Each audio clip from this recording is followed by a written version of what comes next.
Hello बच्चों, कैसे हो आप सभी। तो आज मैं एप्लीकेशन टू ट्रिग्नोमेट्री का एक क्वेश्चन है जो कि बहुत पॉपुलर है वो लेकर आई हूँ। तो चलिए देखते हैं।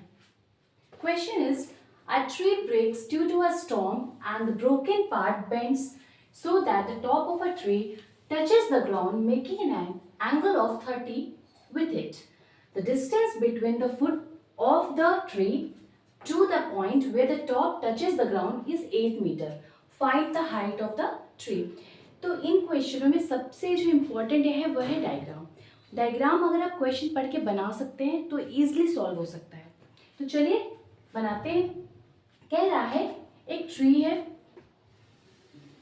जो कि टूट चुका है। मान लीजिए वो यहाँ से ब्रेक हुआ है, वो ग्राउंड को टच कर रहा है। अब यही ब्रोकन पार्ट है, वो ग्राउंड को टच कर रहा है।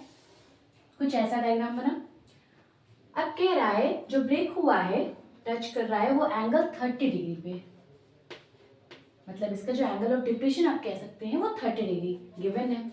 एंड इसकी डिस्टेंस ग्राउंड से top touches the ground is 8 metre. इसको 8 मीटर दिया है इन्होंने।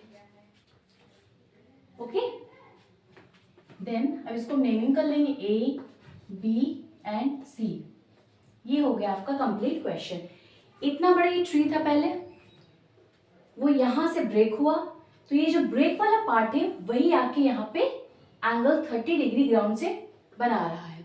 तो पूछा है कि ट्री की कंप्लीट हाइट गिरने से पहले पूरी क्या रही होगी। तो इतनी तो यह हाइट अभी बची ही ट्री की, और इतना जो इस गिर गया है। तो कहने का मतलब अगर हम कह सकते हैं कि total height of tree, total height of tree is क्या होना चाहिए, ए बी प्लस ए सी। जितना बचा है प्लस जितना वो गिर गया है, ए बी प्लस ए सी। ये हमें फाइंड आउट करना है, ए बी प्लस ए सी। तो इसके लिए हमें पहले ए बी और ए सी को फाइंड करना है। तो सबसे पहले क्योंकि बेस 8 मीटर हमें दिया हुआ है, तो इससे हम निकाल सकते हैं, हम कॉस लगा सकते हैं, क्योंकि बेस जिसमें बेस आता है वो लगाइए। कॉस 30 अगर हम लगा देते हैं तो कॉस 30 क्या होता है, बी बाई एच होता है। कॉस 30 इज जो √3/2 is equal to B is your given 8 and H हमें निकालना है। H is this, okay. Then H is equal to 16/√3। ये आपका वैल्यू आ गई 16/√3। इसकी वैल्यू आ गई। नाउ इसकी वैल्यू निकाल लीजिए। इसके लिए आप tan की अप्लाई कर लीजिए। tan 30 is equal to p by B होता है tan 30।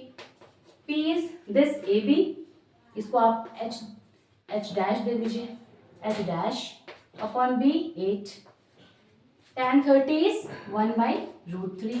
Okay, then 1/√3 is equal to h dash upon 8, that is h dash is equal to 8/√3। Correct. यहां से हमको h डैश मिल गया एंड यहां से हमको h आ गया।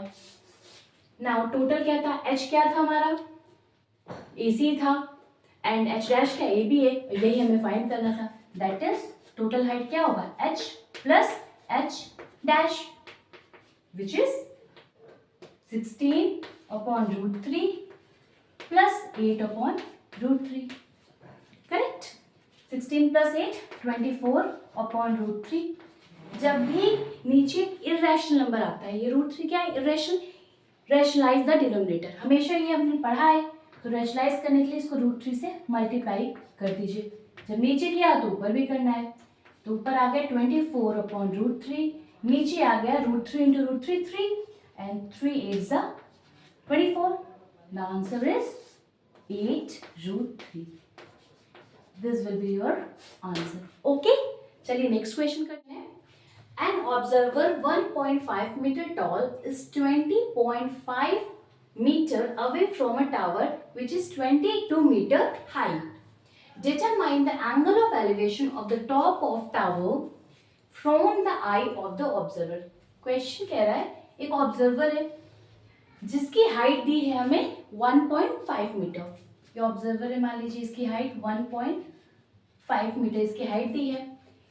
एक टावर है, ओके, टावर की हाइट है 22 मीटर, ये टावर की हाइट है आपकी 22 मीटर्स, एंड कह रहा है इसके, ये ऑब्जर्वर है, इसके आई से इस टावर के टॉप का जो एलिवेशन होगा वो हमें निकालना है, दैट इज ये एंगल निकालना है, ये थीटा हमें फाइंड करना है, ठीक है।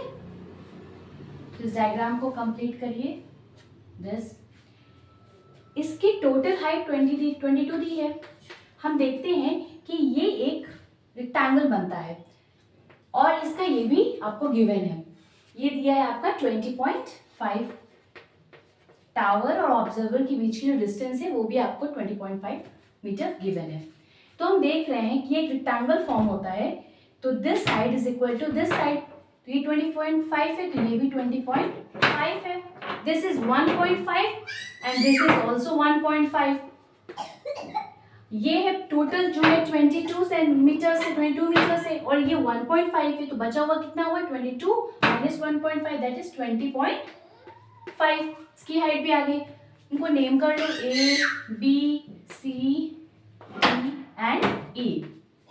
नाउ क्या करना है हमें, ये एंगल फाइंड आउट करना है, तो बस इन ट्रायंगल कौन सा ट्रायंगल लेंगे, A B C, triangle A B C ले लिया हमने, थीटा निकालना है, tan आ जाइए, tan theta is equal to क्या होता है p by B, p this 20.5 दिया है एंड b दिस वन, ये भी 20.5 है,